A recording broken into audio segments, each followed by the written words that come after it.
Good afternoon, I'm Yvonne Norton and I'd like to welcome you once again to the 4th annual Championship Dog Show of the Northshore Dog Club, held here out at Chippewa Park in Thunder Bay, Ontario.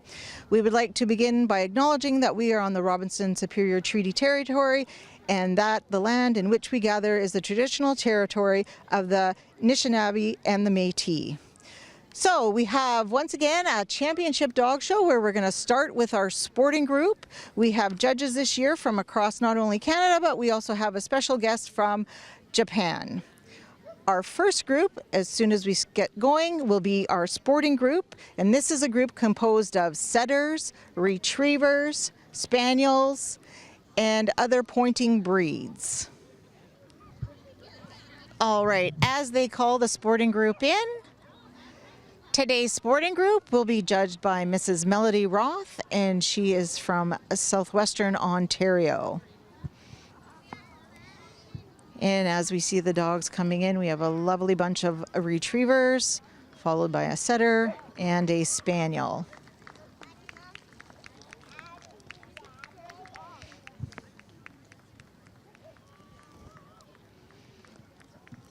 And as they get themselves situated, Mrs. Roth will bring them over to where she would like to examine and take another look at them.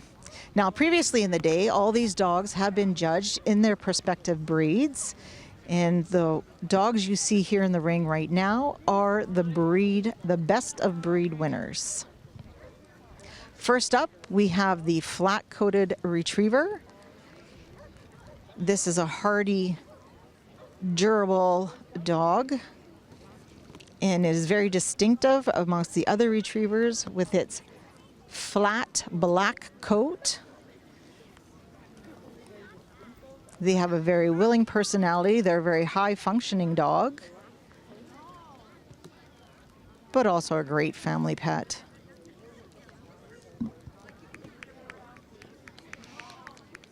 And that is our flat coat best of breed winner today. Next up is one of the most popular breeds, not only in Canada, but in North America and possibly the world. This is the Golden Retriever. Originally bred in England, the Golden Retriever made its way over to the Americas and has become one of the most popular family dogs that you can get. Bred for hunting ducks and retrieving. This is our best of breed Golden Retriever, and his name is Peter.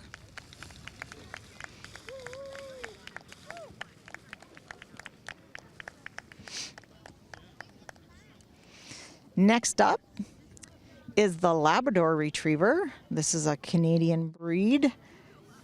Although thought to be originating in Labrador, they're actually from Newfoundland. The Labrador Retriever differs from the Golden Retriever. Is a slightly smaller, more condensed retriever. Great for duck hunting, and they are to be able to retrieve in the water and actually get back into a rowboat. And this is a lovely black female. And this is our best of breed Labrador Retriever.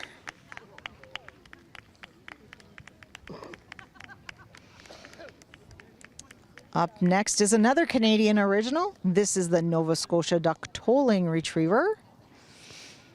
And this breed originated, as its title says, in Nova Scotia.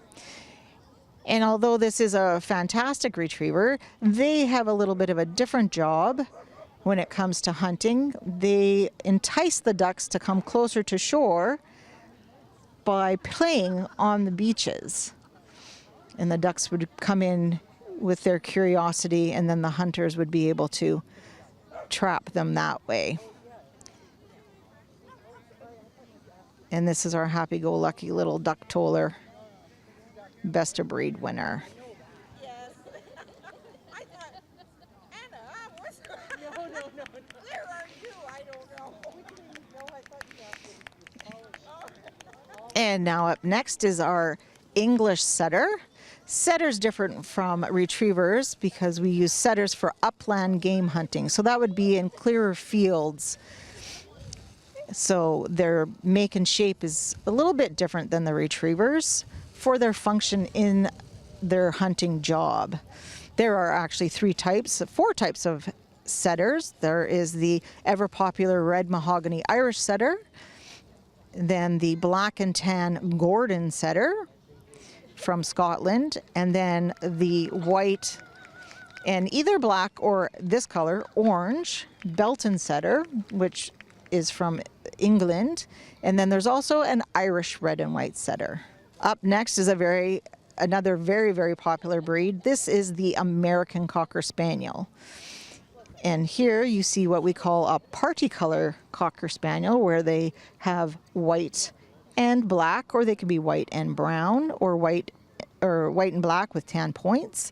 The other colors that Cocker Spaniels can come in most popularly are black, or what we call ascob, which is any solid color other than black. And most often that was what most people would call a blonde cocker. So now that Miss Roth has once again seen all the dogs, she's going to make her final decision, and she's going to pick her best in the group and then 3 other placements.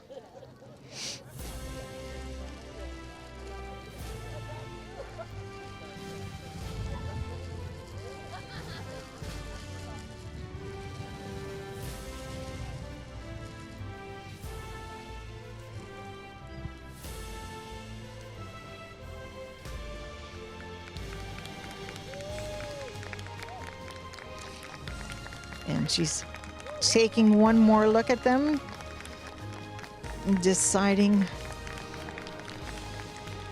her opinion, picking out the minute details to see who she believes is one of the best representatives of its breed.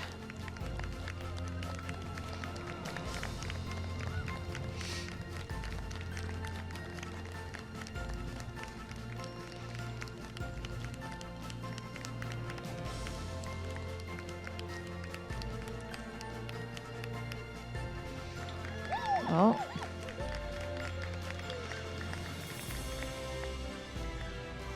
And we're looking.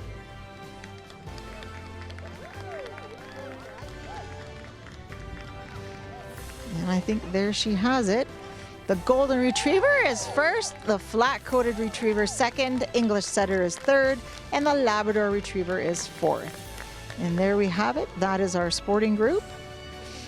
And our Golden Retriever will be back in Best in Show. So this next competition that we're watching, this is Best Veteran in Group. Now these dogs are over the age of 7, and this is a special class that we hold at clubs. And basically it's to bring your veteran back out to have a good time. These dogs would have been shown back when they were in their prime. But all veterans love to come back out and show, because once you're a show dog, you're always a show dog. So this is a lovely flat-coated retriever. And if you look kind of close at his lips, you can see a little bit of what we call milk lips, and that's a little bit of gray hair, and you can start seeing their age.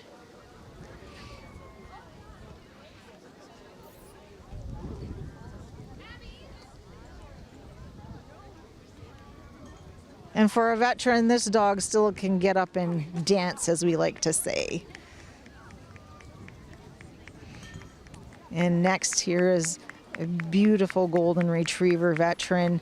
And if you look at their face, you can see the graying around the eyes and the muzzle. And for a lot of us judges that have shown dogs for years and years, a gray face just kind of melts your heart. And here's another veteran in fantastic condition. And as you can see, still enjoying this. I don't think I'd want to be the judge to have to pick the best veteran in this group. These are 2 lovely representatives of the breeds.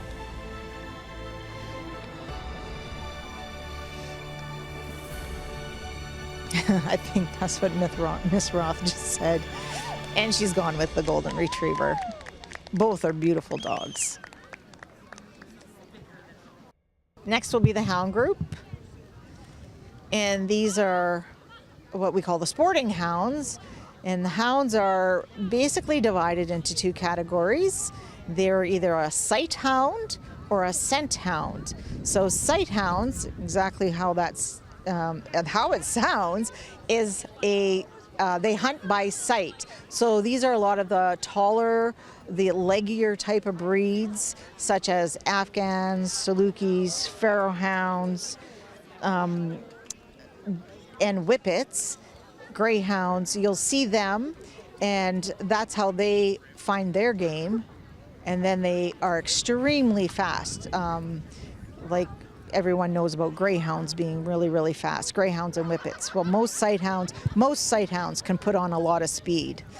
So today's group is being judged by our very prestigious judge from Japan, Mr. Yushi Tomimoto. And he actually came to Canada, and he was out at the Alberta Kennel Club, and he judged out there. And then now he's here in Thunder Bay, and he is really appreciating and enjoying getting to see Canada. And as you can see with him, we do have an interpreter, as he speaks mostly Japanese. And so it just helps make the day go a little easier for everybody involved. We're just making sure everybody's got the right numbers on when they start, because that's how we track the dogs for their points, is by that number. It is registered. So here we have the Afghan hound. And now here's an example of a scent hound. There's a beagle. Here's another longer-legged scent hound, which is the bloodhound. And we have a miniature smooth dachshund, a standard wire-hair dachshund. Next is a Saluki. And finally, a Whippet. So Mr. Tomimoto will take another look at all of these dogs. See the Afghan hound originating in Afghanistan. Known for their springy-like gait. And then we have the beagle, great scent working dog. And then the ever popular bloodhound.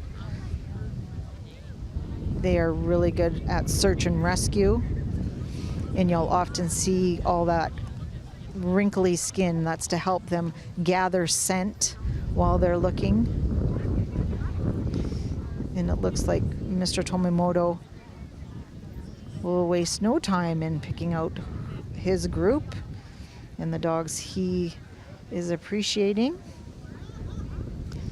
And he's going to go to his interpreter for some assistance.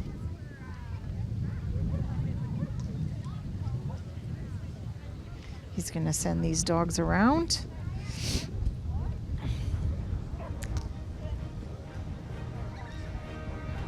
If you look at the beagle, is so cute.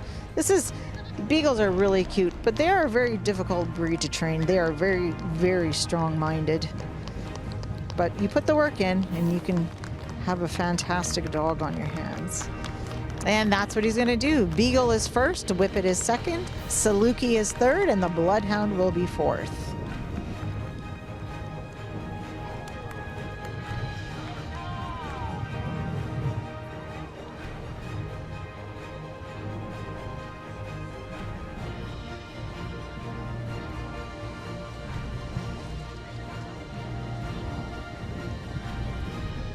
And Mr. Tomimoto, as he passes out his ribbons, and now he'll be waiting for his puppy in group, his puppy and breed winners, to award the best puppy in group.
Most judges, like especially in Canada and in North America, actually, while they're doing the breeds and with more experience you get, you kind of remember in your head, I really like this dog, I really like that dog, and when you get to the group level like this, it's comparing apples to oranges. So you're still trying to judge the dog against the breed standard because there's a written standard for every breed. And all these judges have to know every standard. So they have to know every detail about these dogs. There's a lot of work to remembering. And then there's what we call type.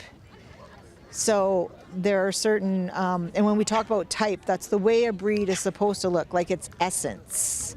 So when you get to the group level and you're trying to compare, like, for example, an Afghan to a Dachshund, like those are two very, very different dogs, but what dog has more type and better essence, and that's how you place them in the group. And you have to remember every day it's one person's opinion, and everybody interprets standards differently. Even though we try to, be the same, there is always a variation, but that is the spice of life. So our next group coming up is the working group, and this is probably one of the most popular groups that we have. You'll see breeds such as Dobermans, Newfoundlands. I believe we have a Bernese Mountain Dog in this group. And there's Siberian Huskies, Samoyeds. So these are exactly what they are, working dogs. So back in the day, you'll see these dogs are used for guard work. They're used for carting. Some are very versatile. Not only can they pull sleds, but they can also herd. So there's a wide variety, and this group in general these are the big dogs. So here comes our working dogs. And today our working group will be judged by Mrs. Susan Norris Jones, and she hails from BC.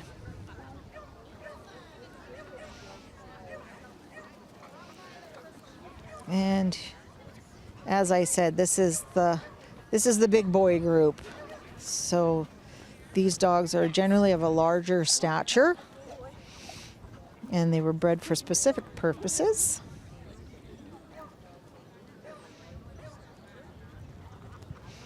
So first up is our Alaskan Malamute. Mrs. Jones will probably take another look at these dogs. She's already judged each of these dogs, as I said earlier today. And these are the dogs she feels best represented their breeds. Next.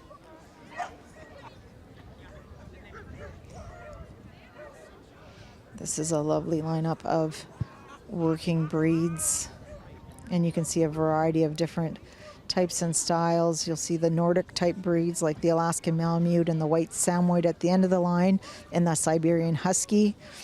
They're bigger, thicker coated breeds meant to work in colder climates. And here's our Alaskan Malamute.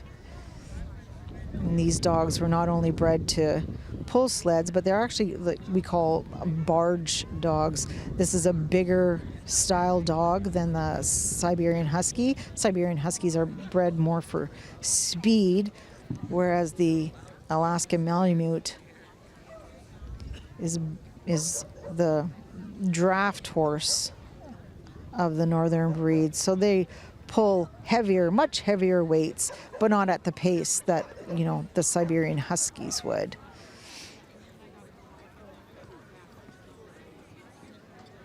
This is a very handsome young man.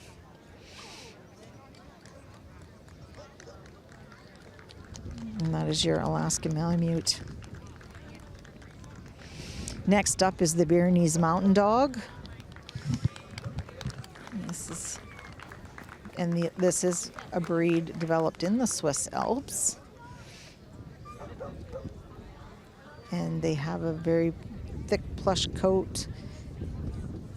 And they also help with rescue work in the Alps. And very much a very versatile dog. They do carting, they will do guarding, and overall help their owners with a variety of tasks at hand.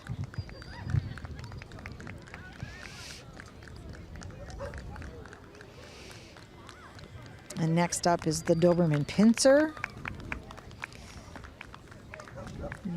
This is one of the, what we call a man-made breed developed by Mr. Doberman, and it was a variety of the different Mastiffs, the Rottweiler, into the breed that we see today.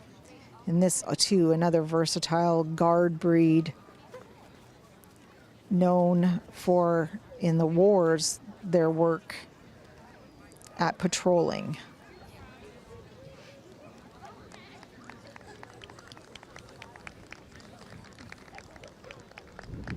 And this is this nice young Doberman male. Up next is a Newfoundland dog, another Canadian breed. The Newfoundland is often known to be all black, but they can come in also white and black, which is called Landseer. And then they also come in brown as well. And the Newfoundland is most well known for their water work, where they can save people in really cold waters off the shores of Newfoundland. These dogs are amazing for the size that they are. If you go on the internet and you put in Newfoundland rescue, and you will watch these massive dogs jump out of helicopters to go and retrieve people and help people in distress in treacherous waters. They're just an amazing, powerful, powerful swimmers. Up next is the Rottweiler. And this is a very powerful breed, very smart breed, very loyal breed. Originally, they are guardians, and often the shopkeeper would have a satchel around this dog's neck, and all of its money would be in the satchel so that they wouldn't get robbed, because no one was about to touch a Rottweiler to try and get the money. And often Rottweilers were used as babysitters for young children because they are very protective of their families, and no harm would come to a child that would be watched by a Rottweiler. Up next is the Samoyed. Samoyed's very popular for their very white coat and what we call the Sammy smile. And as you see this dog coming towards you, you can see, looks like he's grinning. And that is a distinct characteristic of the Samoyed.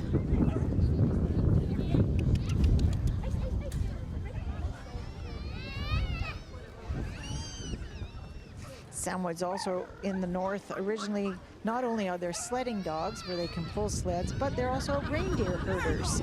So once again, the versatility of this group is quite amazing.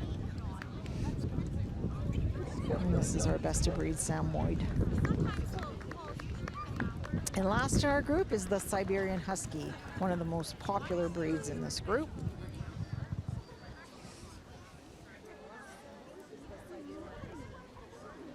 probably the most well-known Arctic breed that we have, originating in Russia, in Siberia.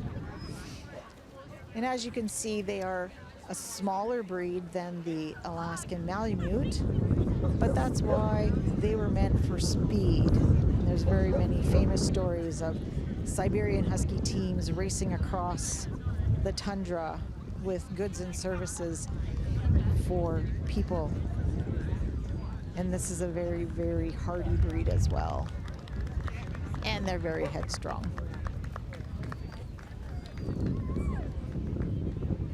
Now Miss Norris Jones is just going to take another look. She's deciding on what factors contribute to her choices, taking in each breed, considering how close these dogs come to their written standard. And that's the documentation that we look at, that the original breed clubs have developed to say this is what our perfect Newfoundland will look like, or our perfect Bernese Mountain Dog. And judges, as they judge, they have to know all this information, all the little nuances of each breed and what they think. And there she's done it. The Newfoundland is first, the Bernese Mountain Dog is second, the Doberman Pinscher is fourth, and the Alaskan Malamute will be third to the Doberman, fourth to the Alaskan Malamute.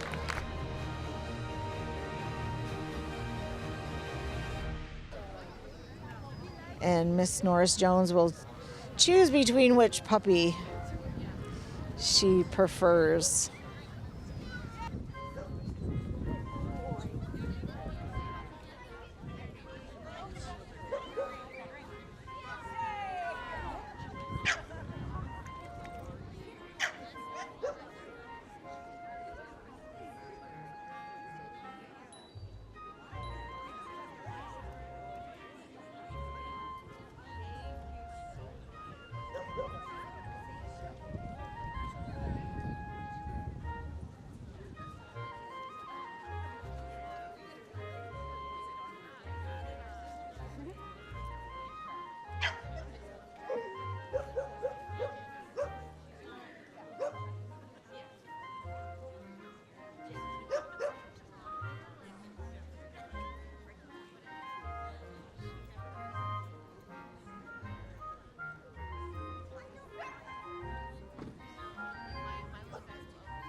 There we go. Sometimes young dogs, when this is all new to them, being shown outside, it can be different and distracting. Today we have the wind up.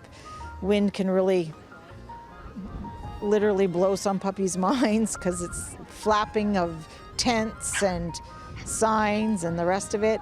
And today the Alaskan Malamute puppy will be best puppy in group. Oh, this is the veteran. This is the veteran working group. And we have two very nice veterans. Today also the working dogs had a separate specialty.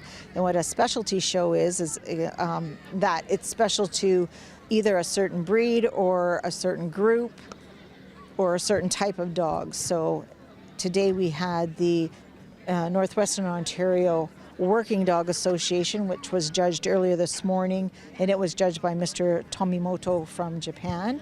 This afternoon, or earlier this afternoon, The all breed working group at the all breed show was judged by, as you can see, Mrs. Susan Norris Jones. So as our special event today too, we have the veteran dogs in here. And so you'll see this is a good old boy veteran Alaskan Malamute. And up next is a very nice Grand Dame of Newfoundlands. She's a really pretty girl. Well, I have to say this female, she's done some decent winning in the past herself. And now she's being shown by a junior handler, our new youngin that's learning the ropes. And she's doing a really good job. She's very patient. She's moving at the correct speed with her dog. And they both seem to be having a good time.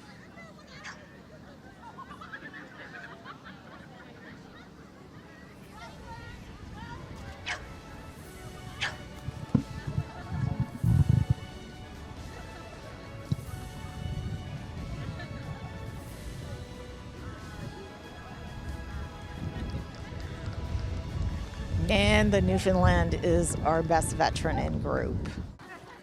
All right, now we're going to start with our fourth group, which is the terrier group. And terrier group meaning going to ground. So these dogs often go into the ground. They hunt for varmint. They're very, very valuable on farms to keep all types of different critters away.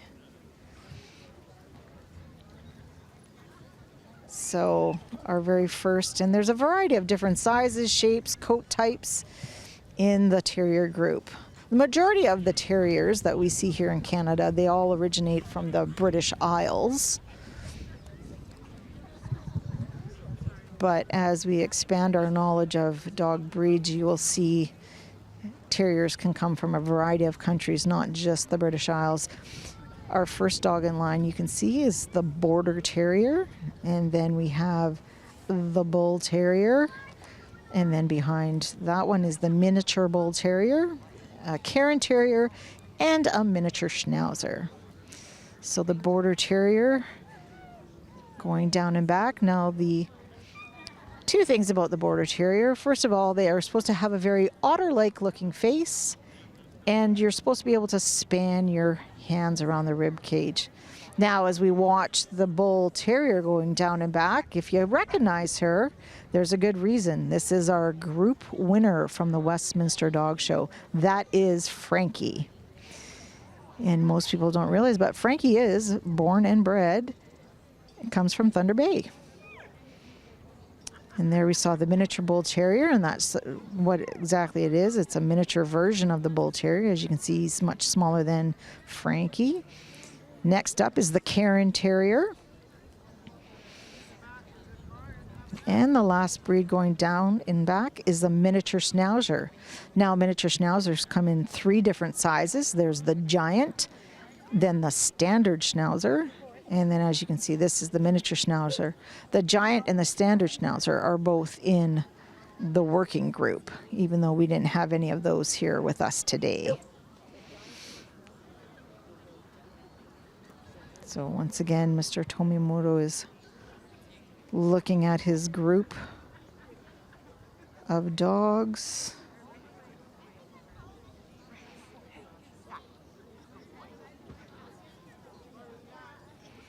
It's going to take them all around.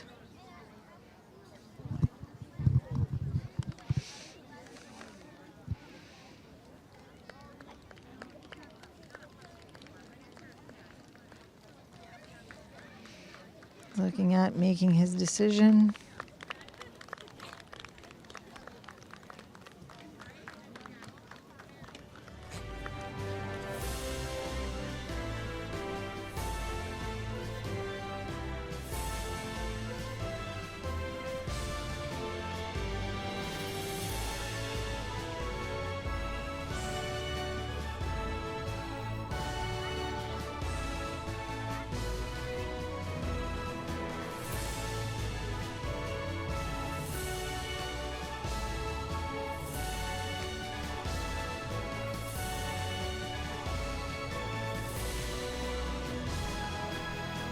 And that's what he's decided. The Border Terrier's first, Bull Terrier second, Cairn Terrier third, and Miniature Schnauzer will be fourth.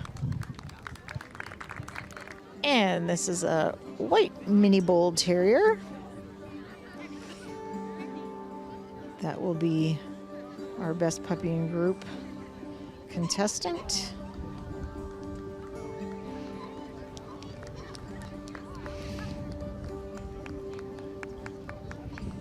And she will be the winner.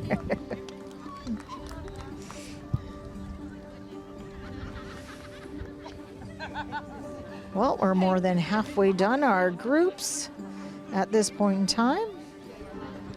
And we'll have another judge change. And up next will be our toy group.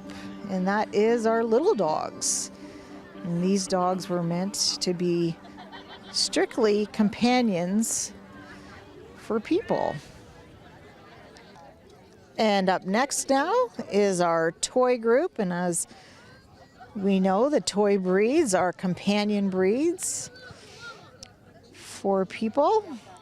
And we have a variety of different shapes and sizes in this too. Mind you, most sizes are on the little variety.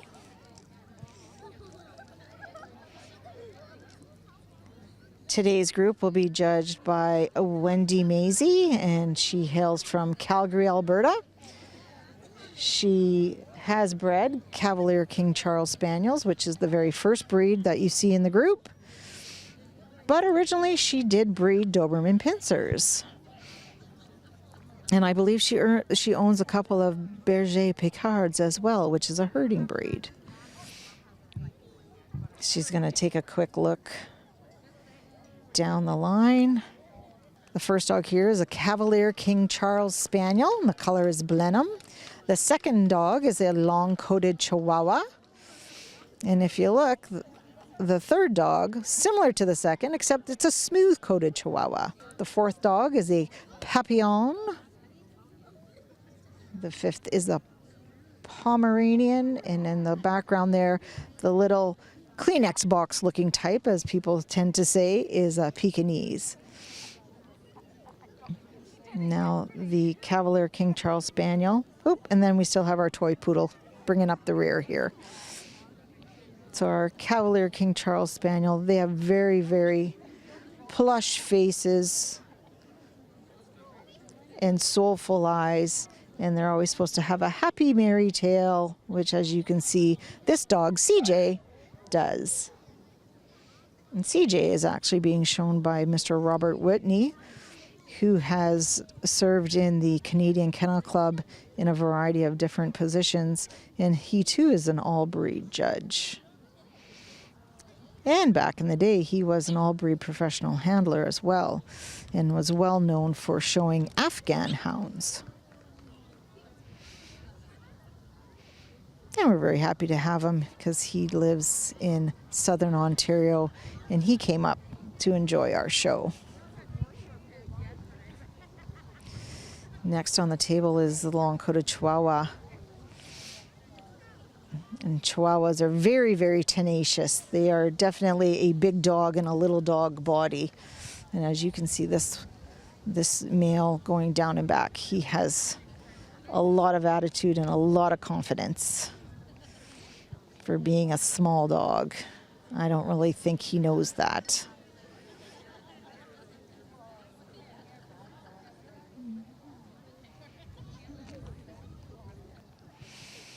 And here we have another young junior showing her exhibit. I've watched this girl over the past couple of days, and she does a fantastic job with this little dog. Can tell that she's done a lot of work with her little dog. Her dog trusts her. It's exceptionally chilly today, so a lot of the dogs that don't have longer coats, they're feeling it. And this young lady confidently walking back and forth with her dog, showing it to its best attributes.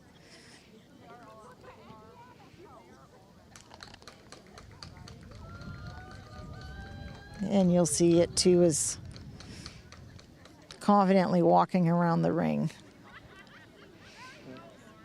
Up next is the Papillon.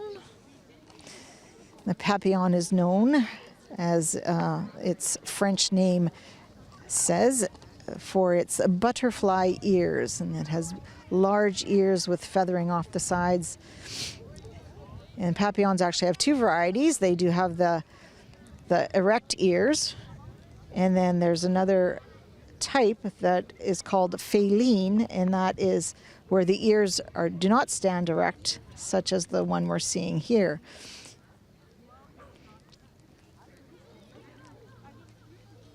And we're just starting to get a little bit of rain, so we'll see how our toy breeds do as it starts to rain. As most dog shows, rain or shine, blowing wind or not, we still show.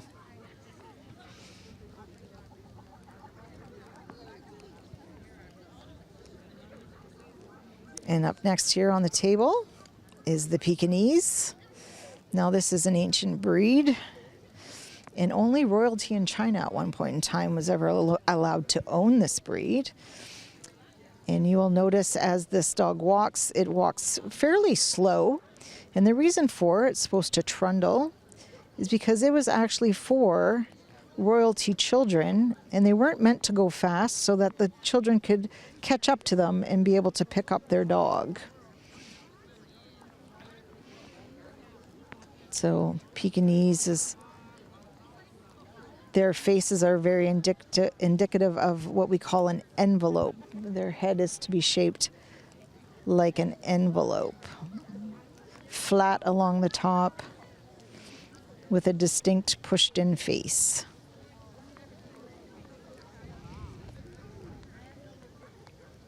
Up next on the table is the Pomeranian. This is one of, in my opinion, one of the cutest breeds. They have the little foxy faces, and as I said before, this is a Spitz breed.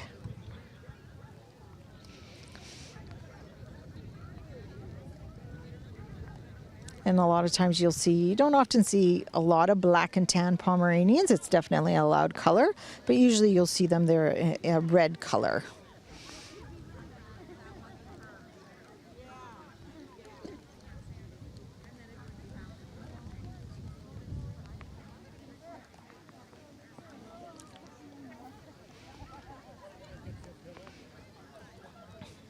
And as you can see, this little Pomeranian can move through the ring with ease. And now on the table, we can see the toy poodle. And this is the smallest of the three varieties of poodles. There's also standard miniature. And as I said, the toy here on the table, the toy measures 10 inches and under. Miniatures are from 10 to 15 inches, and then the standards are taller than 15 inches.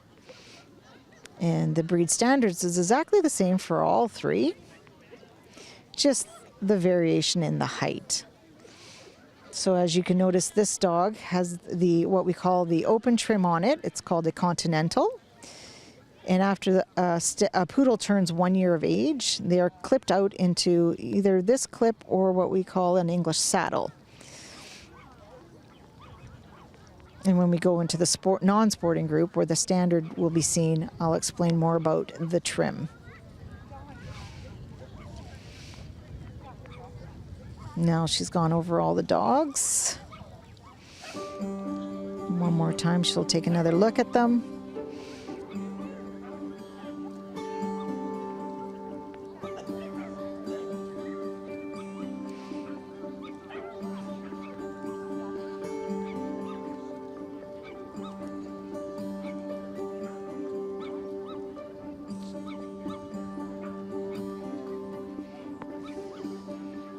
She's arranging them how she would like.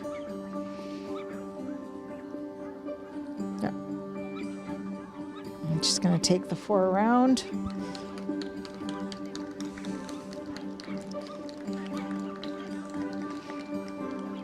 And that's the way it'll be. The Cavalier King Charles first, Papillon second, Pomeranian third, and the long-coated Chihuahua will be fourth.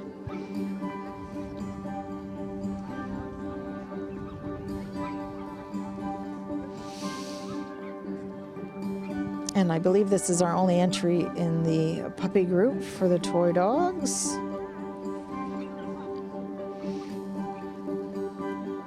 And Mrs. Maisie will put the Papillon back up on the table.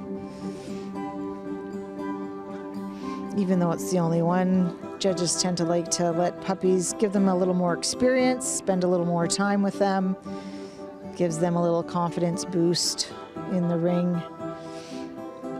Even though it's raining, it's not raining really hard. This wouldn't be considered terrible, so sometimes letting puppies experience these different things goes a long way to creating the better show dog.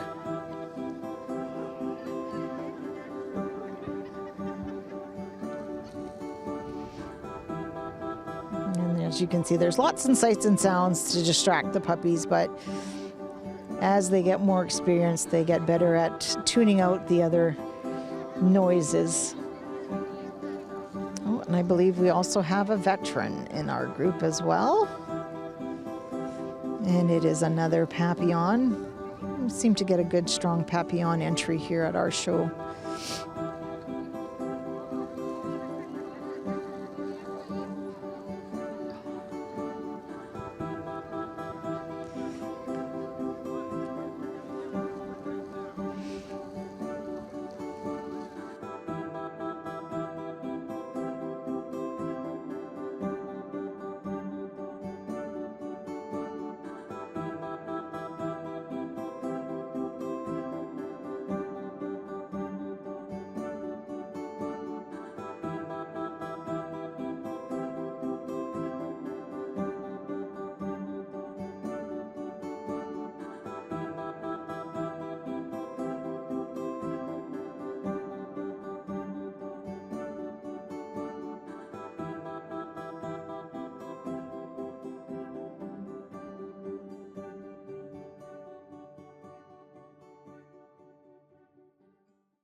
So now we're on to our sixth group, and this is the non-sporting group.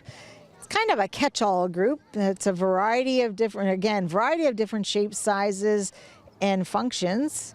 You'll see everything from Dalmatians to Lhasa Apsos to standard poodles in this group. And today's group is being judged by Mrs. Sandra Orford, and she hails from Winnipeg, Manitoba.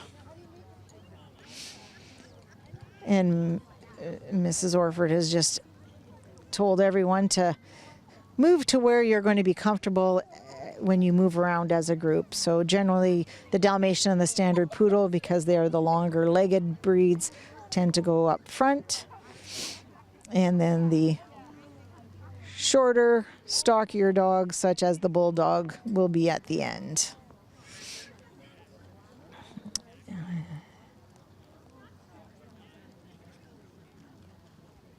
So Ms. Orford brings a wealth of knowledge in this group. It's not only just a breeder of Shih Tzus as well, even though we don't have any Shih Tzu representatives today. But she has bred Shih Tzus for many, many years. She's also bred a variety of different breeds, some terriers. Now, as you can see, the similarities between the standard and the toy poodle as they move around the ring. And this first dog, she's actually from Alberta, Canada, and she's made the trip to Thunder Bay. Now, I'll tell you a little more about her trim. So the trim is actually a functional trim that we've just stylized over the years. The amount of coat that's kept through the neck and over the body, that is so that the lung and the heart is kept warm. Poodles are actually a water retrieving breed, so they're expected to go into the water, and you'll see where the puffs on their ankles and the puffs on the hips, those are meant to keep those joints warm. But as I said, over the years, we've stylized it to look like the glamorous breed they are. Poodles are showmen, no doubt about it. And the puff on the tail, well, apparently that was supposed to be a jab at the French monarchy. And even though everyone thinks it's a French poodle, poodles are actually German. And this is a wonderful breed. If anybody wants, a standard poodle can do anything. They can hunt, they can swim, they're so smart, and they're just such an adaptable dog. It's one of my favorite breeds. Next up, you'll see the very popular Dalmatian, the spotted dog. Dalmatians are used for coach work back in the day. And they're actually only to be a certain height because they used to be able to run under a coach or a carriage and run along with the horses. And that's the thing about Dalmatians. They're supposed to be able to cruise all day long, just like that.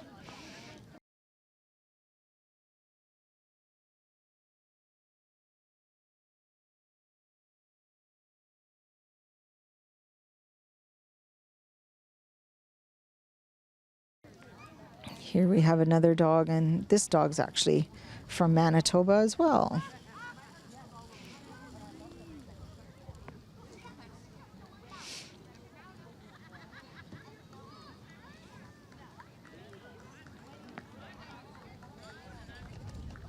Next dog on the table you'll see there is a Shiba Inu.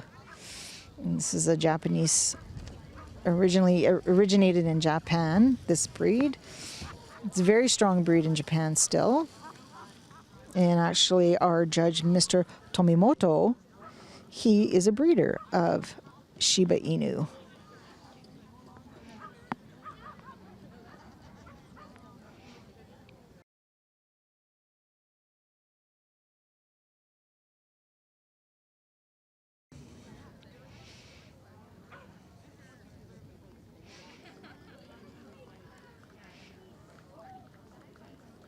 Up next, as I said, a variety of different shapes, sizes, and hair.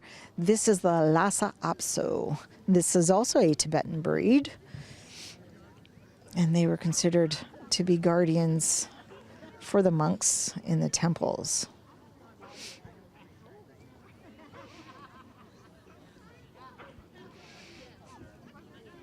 Slightly larger than the Shih Tzu. Different head and face shape as well.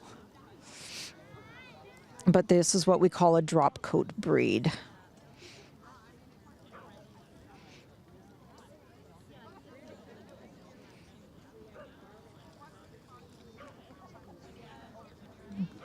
And as you can see, unlike the Shih Tzu too, they don't carry what we call a top knot. Their hair is just parted and brushed down to the sides. Next up on the table, or the ramp rather, is the Keeshond.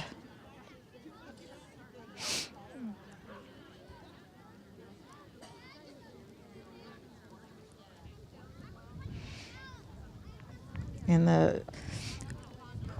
the distinctive feature of a Keeshond is if you look at their face, they're to look like they have spectacles around their eyes. There's to be a rimming in the hair to look as if they are wearing glasses.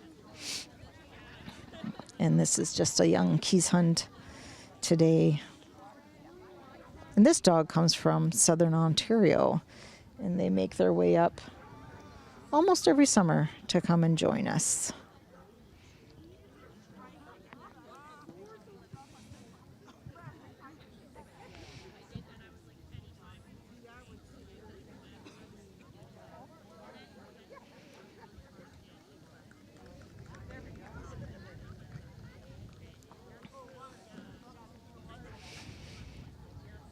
And our next dog on the table is the French Bulldog.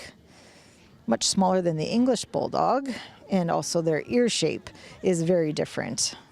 French Bulldogs have a large bat wing ear shape, and they've become quite the popular breed in America.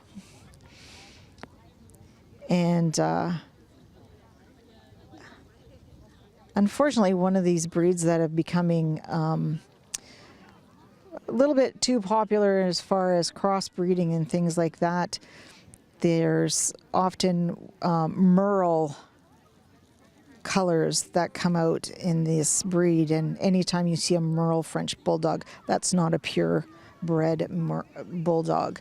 there's only certain allowable colors, and Merle is not an allowable color in a French Bulldog. This dog is called Brindle, and that is one of the acceptable colors.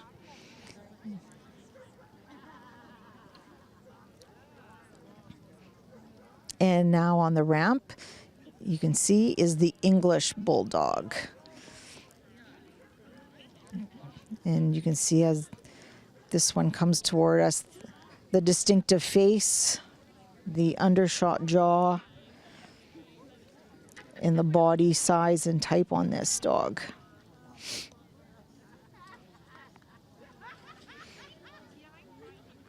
This is a great family breed too. They're not terribly active. So if you have more of a laid-back personality, this is definitely a breed that you may consider.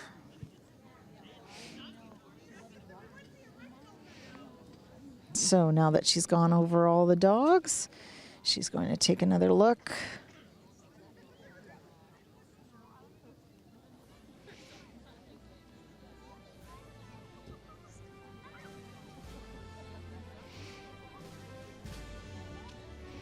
As I said before, taking into account the attributes of all the different dogs.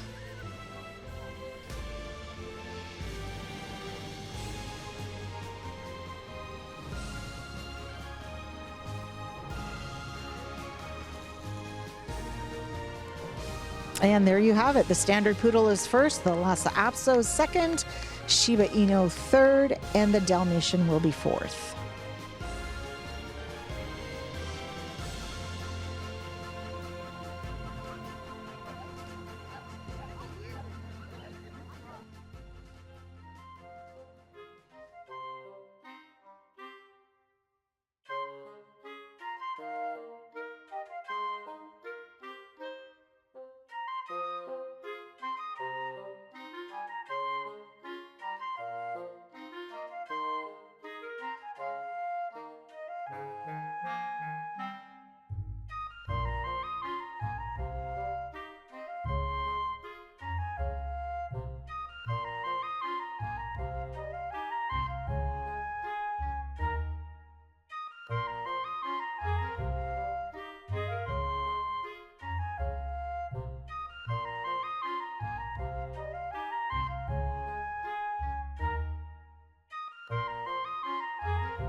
And now we'll be moving on to our last group of the day, which is group 7, which is our herding dogs.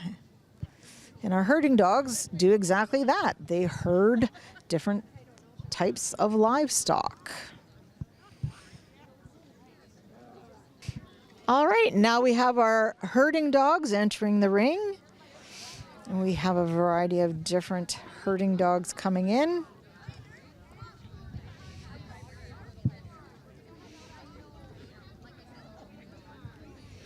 And here we go. Now, more often than not, the judge usually moves the German Shepherd because they're the biggest moving dog generally in this group up to the front of the line. Today's group is being judged by Mr. Tony Vandendoel. Mr. Tony Vandendoel hails from Southern Ontario as well, and he's a breeder of German Shepherds.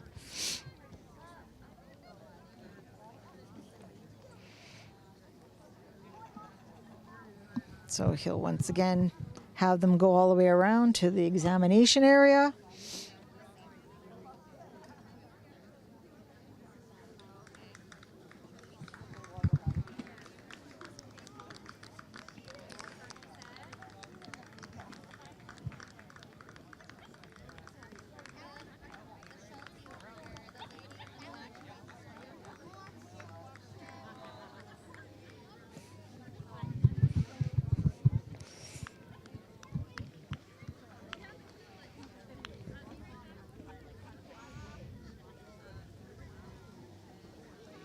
He's taking a good look. Movement is a very considerate part of the herding dog. They have to be able to carry themselves around the ring or around a field through different types of terrain.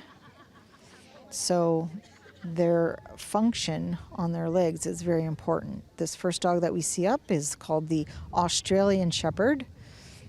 Now, not indicative to its name. This is actually an American developed breed. But because I believe different Australian breeds were essential to its development, they kept the Australian part on. And this is an Australian Shepherd. Next dog is the Belgian Sheepdog. There's actually 3 different varieties that are very similar. This is actually the Belgian Malinois. There is a longer variety, coated variety of the same color, and they are called the Belgian Tervuren. And then there is a black one, and that is called the Belgian Sheepdog.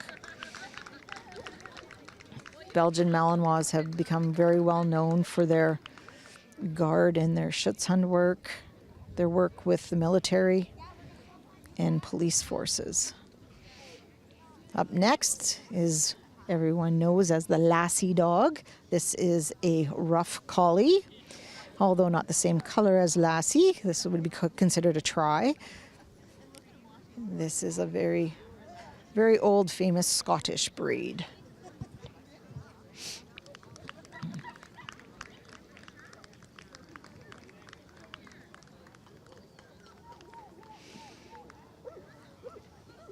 And now next is the smooth-coated variety of the collie. So with the different coat types, these breeds would have worked in different areas of Scotland.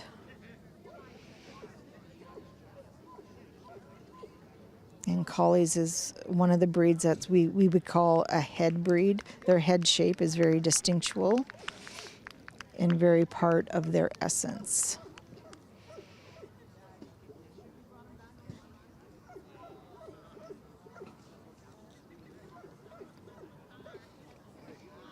Now here we have our German Shepherd. This is a young female. And as we know, German Shepherds, well known for their police work, guard dog work, and also scent work.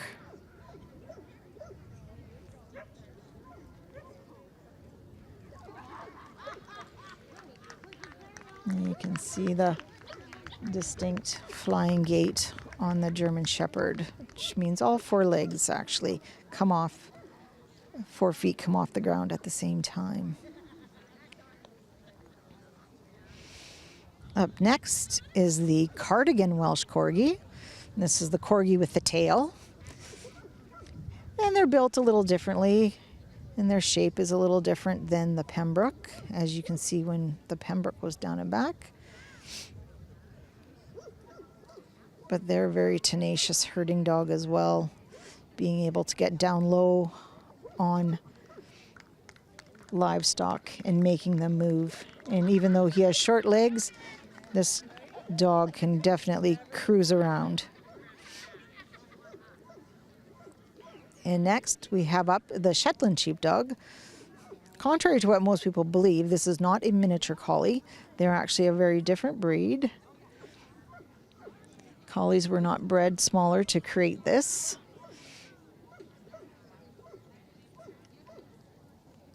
And this is a very intelligent breed. They're very quick learners, even though they do have similar attributes that collies have. They do actually have a different head shape.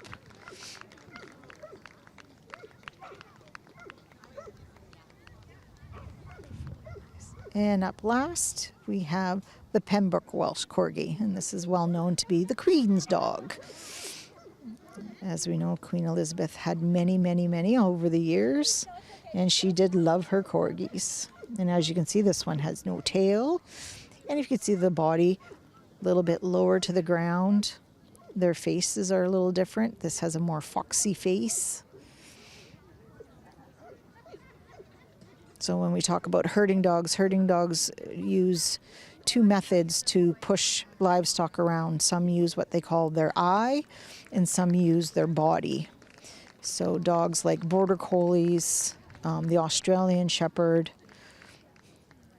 Malinois, they would all use what we would call their eye to move the sheep or cows, whereas the other dogs, such as Collies and Shepherds, they would use their body language to move animals.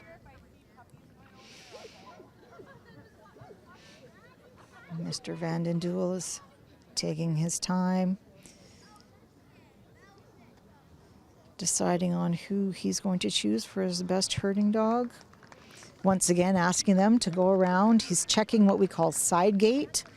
And when we watch side gait, according to the standard, does the dog reach out enough in the front, kick hard enough in the rear? Do they keep their top line?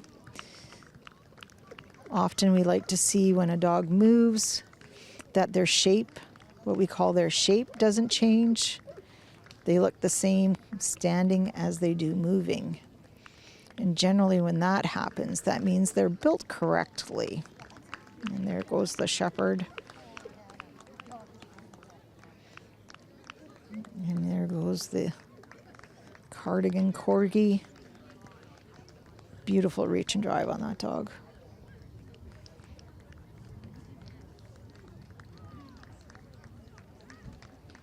And then there goes the Sheltie. And last but not least, the Queen's dog, the Pembroke Welsh Corgi.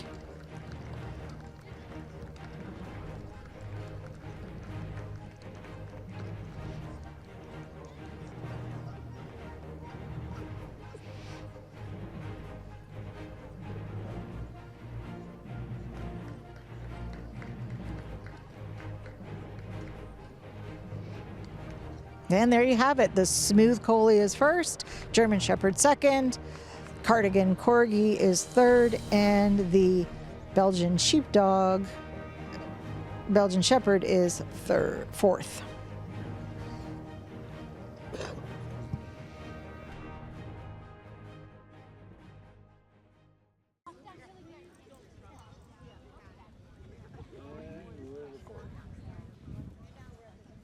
Yushishi Tomimoto is the best veteran in show. And so as before, when we saw all the group winners, this is the best of the group winners. So we just saw the Golden Retriever go by on the table. is the standard wire hair dachshund now being examined.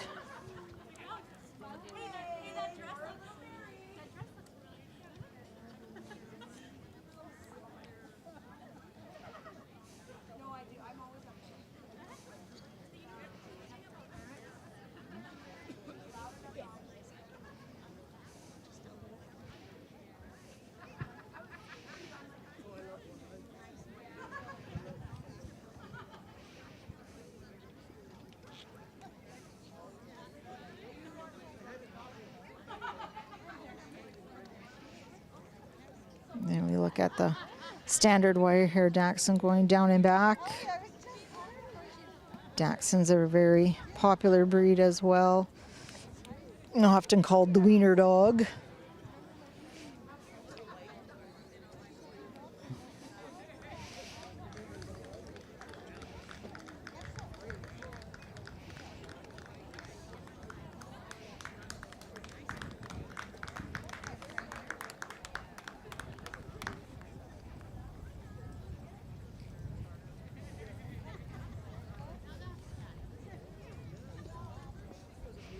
And now next is our Newfoundland, handled by our young handler.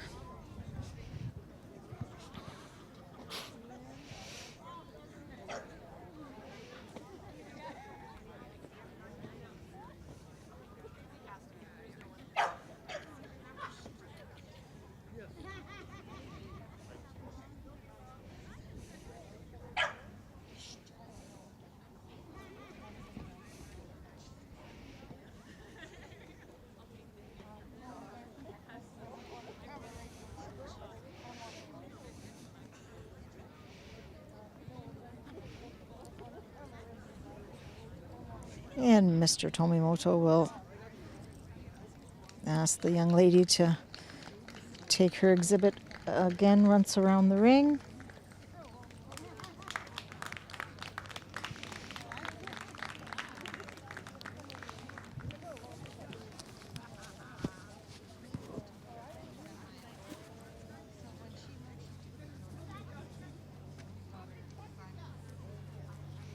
And up on the table now is the Papillon.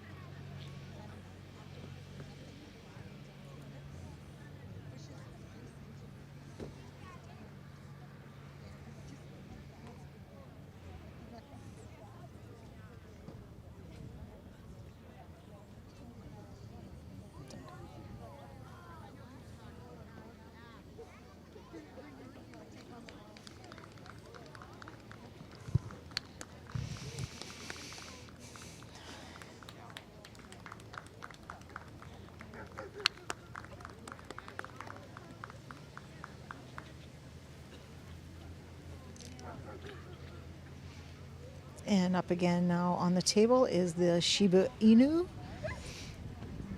And if you recall earlier, I had said that Mr. Tomimoto is a breeder of Shiba Inu back in Japan.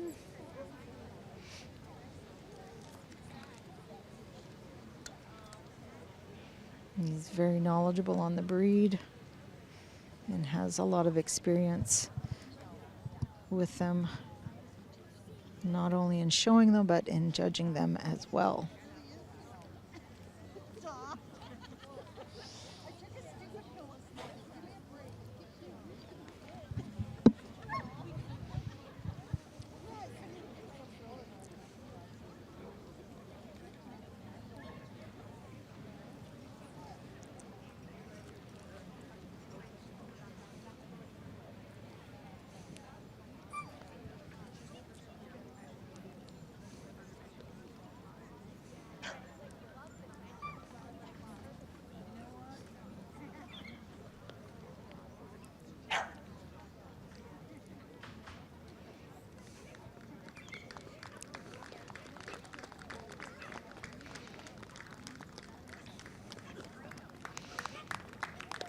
And finally on the table is the Cardigan Welsh Corgi.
And there goes the Cardigan.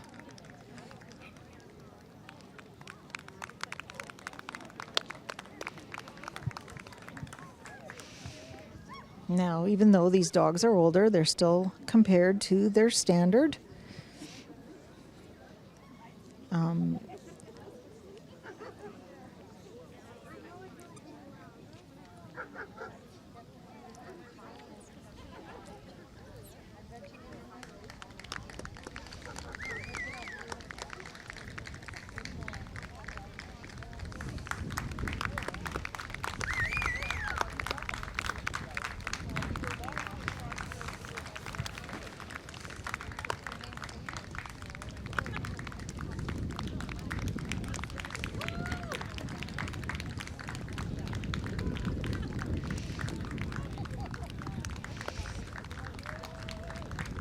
It's just checking them one more time.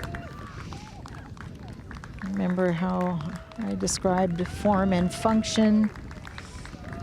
They are supposed to look the same on the go as they do standing still. I think Mr. Tomimoto has made his decision. And he will come out with the ribbon. Who's it going to be? Who's your favorite? Which one do you think will be our best veteran in show? The Golden Retriever. Nice.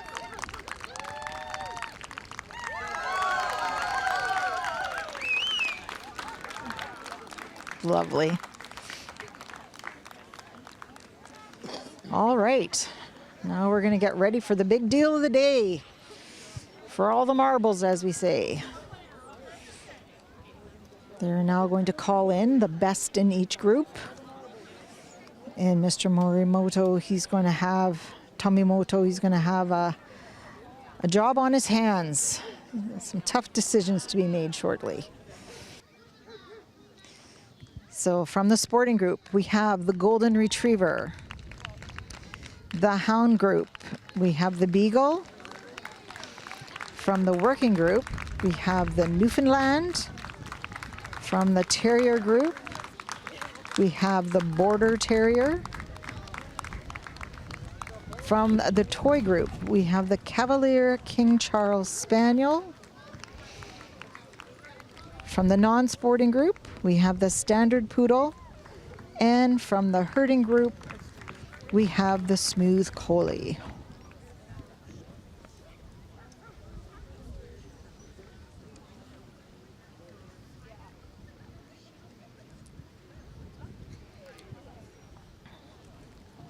Now, Mr.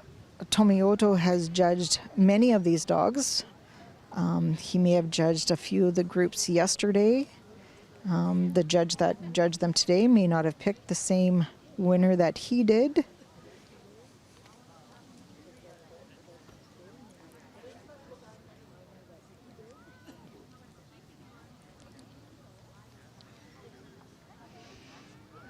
But as we say, you have to judge the dog on the day. So even if you have a dog with a big winning record, It doesn't always deter the judges. They're going to make a decision on what they see and what's presented in front of them today. So he's going to go over the golden retriever.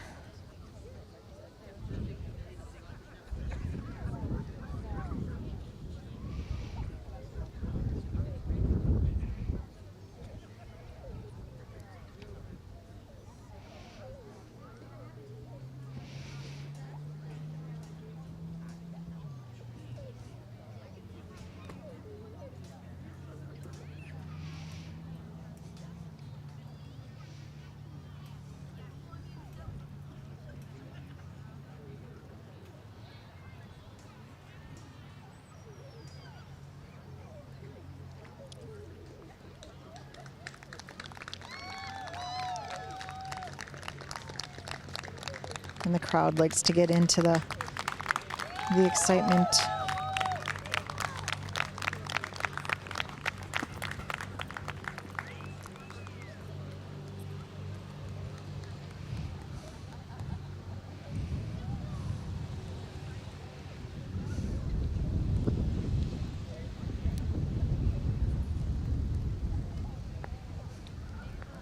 No, and of course for Best in Show it's going to start to rain again.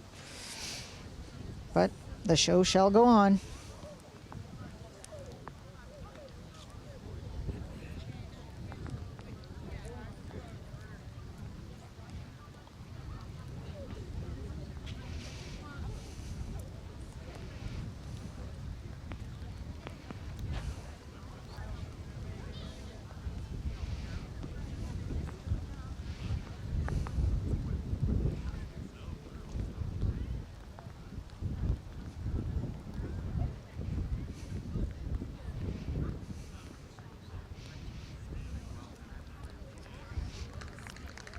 And there's the winner of the hound group is the Beagle.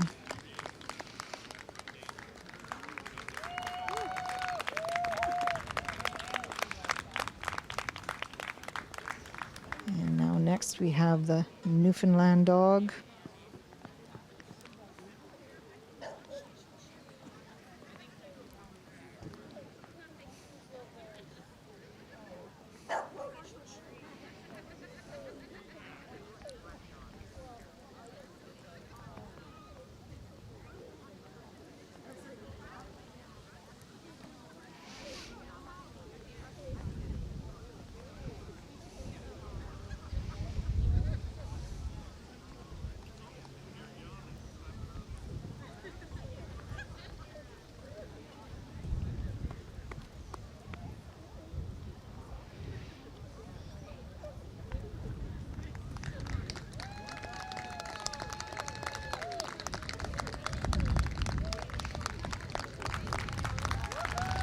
And that's the winner of your working group, the Newfoundland.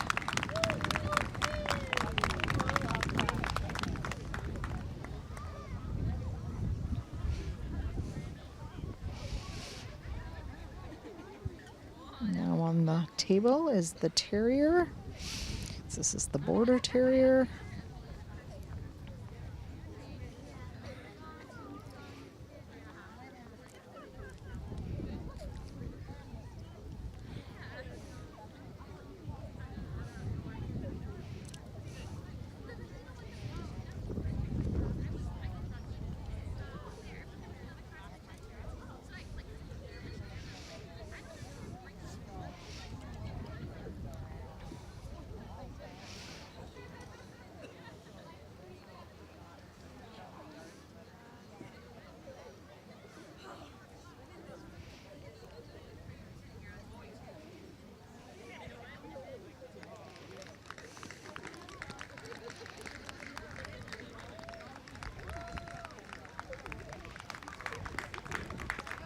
And that's your winner of the Terrier group, the Border Terrier.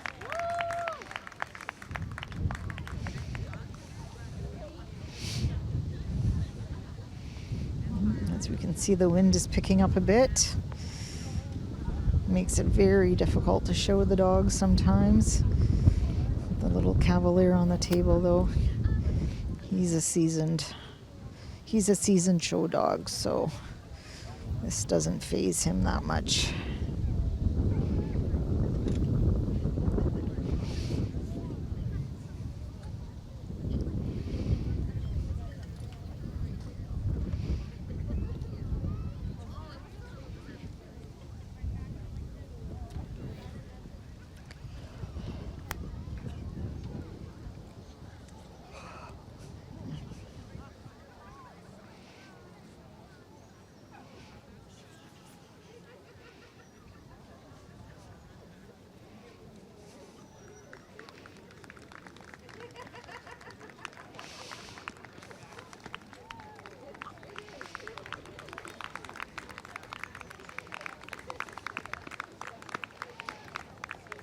And that's the winner of your toy group, the Cavalier King Charles Spaniel.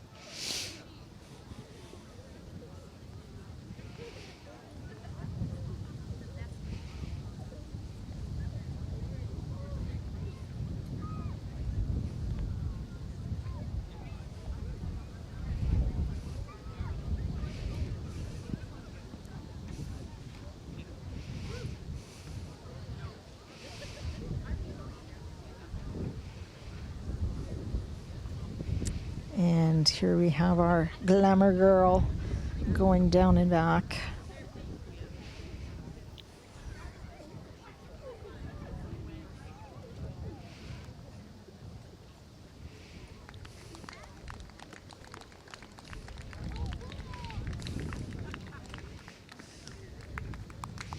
And the winner of your non-sporting group was the standard poodle. And here we have our last dog in the lineup.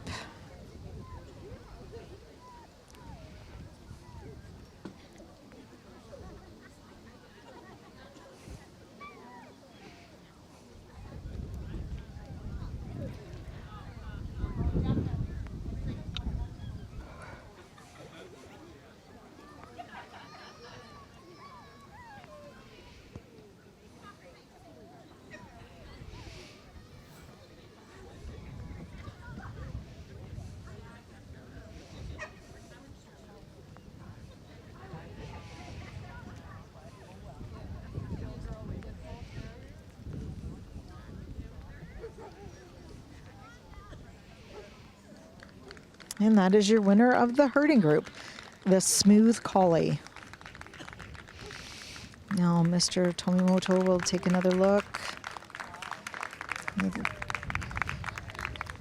No, maybe not. He's going right to the table. He will collect his ribbons.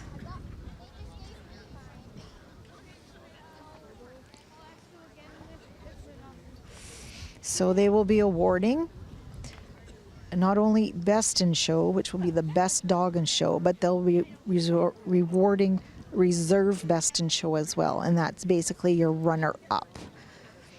So generally they present the reserve best in show first, and then they will do best in show. And both of those will be awarded out of this group of dogs. So at home, who do you think is going to be our winners today? Which ones do you like? Could it be our fancy standard poodle? Our big boy Newfoundland? Or the ever popular golden retriever? Or could it be our Cavalier King Charles Spaniel? Maybe you prefer the look of the Smooth Collie. And we can't forget about the little otter-faced Border Terrier.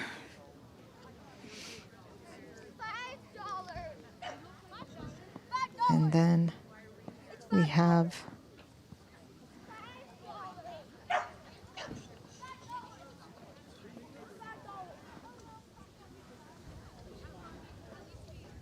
he's going to have us move around one more time, or one at a time. So having one more look.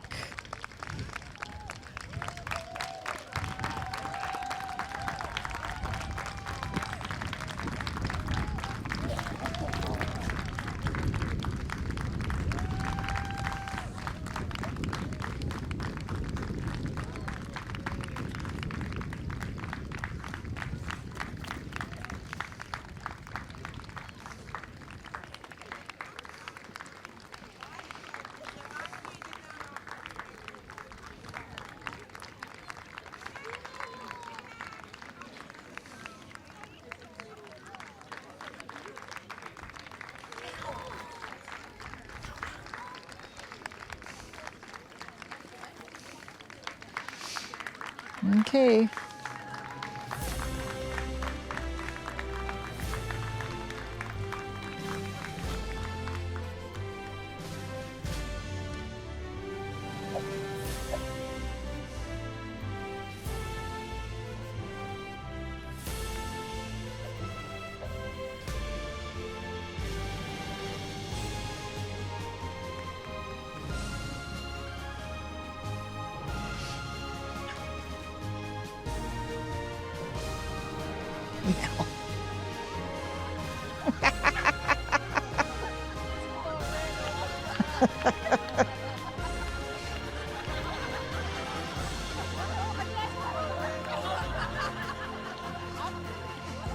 And who's his reserve best in show?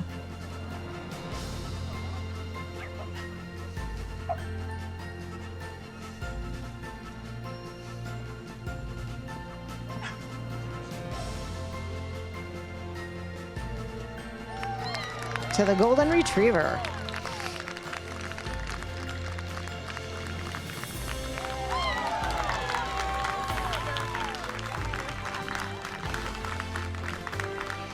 All right, and now for our best in show winner. This is the best dog here at the show today.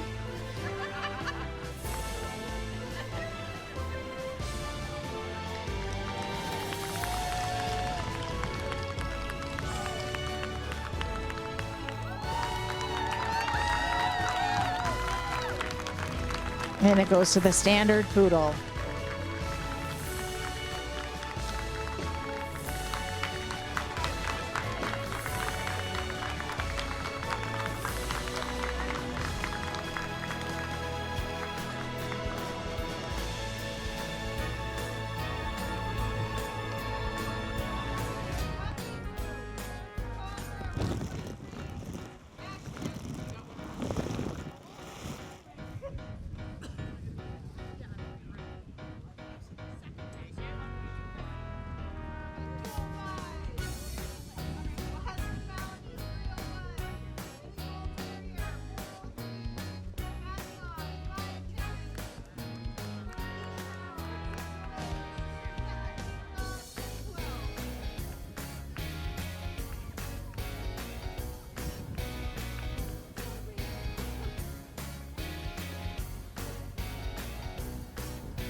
And that concludes our show for this year. And we would like to thank everyone that came out to participate, to our vendors, our sponsors, and we hope you all come back next year. My name is Yvonne Norton. I'm with the Northshore Dog Club, and we'll see you again at Chippewa Park. Thank you. Welcome back, and my name is Yvonne Norton with the Northshore Dog Club, and I'm proudly standing beside our Best in Show winner with her handler. And your name? Is Xander. And your dog's name is? Her name is Cola. And what breed is she? She's a standard poodle. And could you give us Cola's full registered name? Yes, so her name is Kristalton Chakota Curtain Call. And she's from? She's from Calgary, Alberta. And she was bred there as well, Yes, correct? yes. And her breeders' names? Carol Graham and Jerry Harvey. Now, how old is Cola? She'll be 3 in September. Right, and so the purpose that you show Cola right now, she's being campaigned. Yeah. And so how is she doing so far this year? She's doing great this year. She, after our Best in Show today, I'm not sure, but she was ranked, I think, at number 8 of all breeds. So of all the dogs in the country, she was ranked number 8, and the plan is to keep getting as high as we can. Exactly. And so where's your next stop? We're headed to Southern Ontario, so we'll be in the Toronto area next weekend.